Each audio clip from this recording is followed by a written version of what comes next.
ஒரே சோக மூடில் வெள்ளிக்கிழமை போயிட்டுருக்குன்னு நம்ம சொல்லலாம். இன்னும் சுவாரஸ்யமாக இல்லை லைவில் நம்ம பார்த்த வரைக்கும். இப்போ ஒரு விஷயங்கள் நடந்துகிட்டு இருக்கு.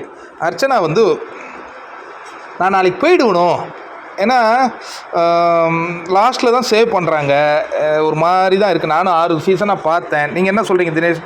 நீ போக மாட்டேம்மா, நீ எல்லாரையும் போக வச்சுட்டு தான் போவேன். ஆனால் எனக்கு போகணும்னு கூட தோணுது.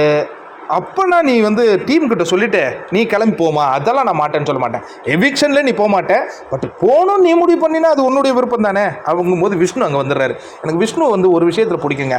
எப்படின்னா அந்த கேம் பற்றியே திங்க் பண்ணினே இருப்பார், யார் வராங்க போகிறாங்க அப்படிங்கிறது. உடனே என்னவா அர்ச்சனாவுக்கு, அர்ச்சனா போகணுன்னு விருப்பப்படுதுப்பா அப்படின்னோடனே நீ போக முடியாது, நீ போக மாட்டேன். இப்போ எக்ஸாம்பிள் வந்து இப்போ நான் போகவே கூடாது, நான் இங்கே இருக்கணும்னு விரும்புகிறேன். தினேஷ் நீங்கள், நானும் இருக்கணும்னு விரும்புகிறேன். எங்களை வேணால் அனுப்பி விடுவாங்களே தவிர போகணுன்னு சொல்கிற ஆளை அனுப்பவே மாட்டாங்க. இப்போ கூலண்ணே நீங்கள் என்ன, நான் போகிறேன்ப்பா, நீங்கள் போகிறீங்களா, இப்போ உங்களையும் நிறுத்திடுவாங்க போல இருக்கு, நீங்கள் ஆனால் போங்க அப்படிங்கிற மாதிரி ஒரு சுவாரஸ்யமான அந்த உரையாடலை பார்த்துக்கிட்டு இருக்கோம். 2வது ப்ரோமோக்காக வெயிட்டிங்க.